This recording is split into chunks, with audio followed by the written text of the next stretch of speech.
Près de 50% de la population de la CEDEAO n'a pas accès à l'électricité, une crise majeure qui freine le développement socio-économique de la sous-région. Le Trésor public du Sénégal a clôturé avec succès son émission de titres publics le 30 janvier 2026, mobilisant 125,72 milliards de francs CFA sur un objectif initial de 120 milliards de francs CFA. La Banque africaine de développement a accordé au groupe Crédit Agricole du Maroc un programme d'assistance technique d'1 million de dollars pour renforcer ses capacités.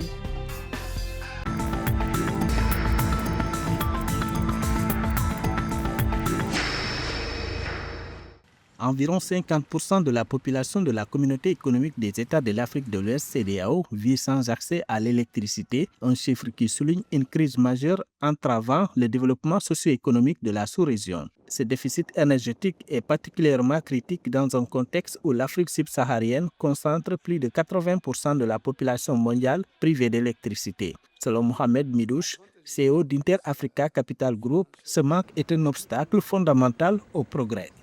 Un des problèmes majeurs que nous rencontrons dans la sous-région, c'est l'absence ou l'insuffisance de la disponibilité de l'énergie. N'est-ce pas? On ne peut pas se développer si on n'a pas d'énergie. 50% de la population de la CEDEAO, selon la CEDEAO, n'ont pas accès à l'électricité. Et dans le monde rural, à peine 18% de la population a accès à l'électricité. Donc ça, ce sont des défis énormes. Face à cette réalité, l'objectif d'accès universel à l'électricité fixé pour 2030 semble de plus en plus difficile à atteindre. La tendance actuelle suggère même un retard de 10 ans. Pour combler ce fossé, la transition vers les énergies renouvelables et le gaz est perçue comme une nécessité cruciale. Malgré l'ampleur du défi, des perspectives positives se dessinent. Mohamed Midouche souligne les découvertes récentes de gaz dans la région. Mais aujourd'hui, les prospects, les perspectives sont très positives. On a découvert du gaz en Mauritanie, au Sénégal, en Côte d'Ivoire, au Ghana, qui va s'ajouter avec le gaz qui se trouve de façon incroyable, plus de 30 millions de mètres cubes, n'est-ce pas, de gaz qui se trouve au Nigeria. Il y a le fameux projet structurant le gazoduc Maroc-Nigeria qui va traverser 13 pays, qui va permettre aussi de connecter les réseaux électriques. Il sera connecté aussi au West Africa Gas Pipeline qui relie déjà le Nigeria au Ghana à travers le Bénin et le Togo, etc. Si l'urgence est totale, certains pays montrent la voie. Le Sénégal est cité en exemple par ses progrès, affichant déjà 84% d'accès à l'électricité en 2025 et visant une électrification complète grâce à l'extension de ses réseaux. La mobilisation de ces nouvelles ressources et l'achèvement des grands projets d'infrastructures énergétiques seront déterminants pour sortir la moitié de la CEDEAO de l'ombre.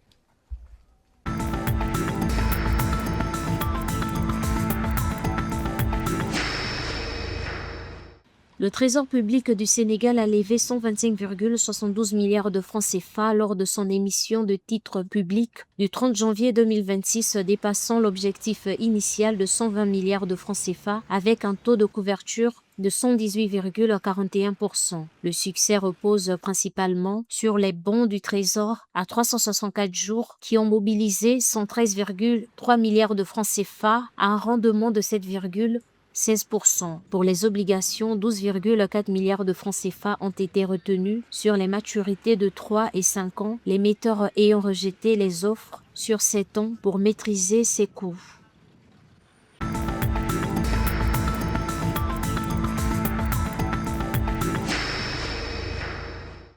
La Banque africaine de développement BAD a accordé au groupe Crédit Agricole du Maroc un programme d'assistance technique d'1 million de dollars, environ 9,06 millions de dirhams pour renforcer ses capacités. Annoncé le 28 janvier, cet appui vise à aider le groupe Crédit Agricole du Maroc a accédé aux ressources concessionnelles et privées, concevoir et financer des projets climatiques, agriculture durable, eau, énergie propre, infrastructures résilientes, connectivité et à mesurer leur impact. Le groupe Crédit Agricole du Maroc devra aligner ses financements sur les standards internationaux de la finance climatique.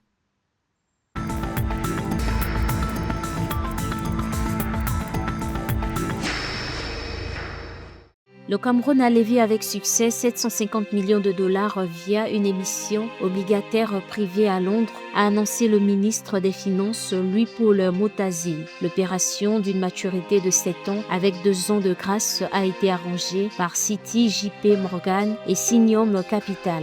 Les fonds serviront principalement à apurer les restes à payer des exercices antérieurs liés à des projets publics stratégiques et à sécuriser l'exécution du budget 2026.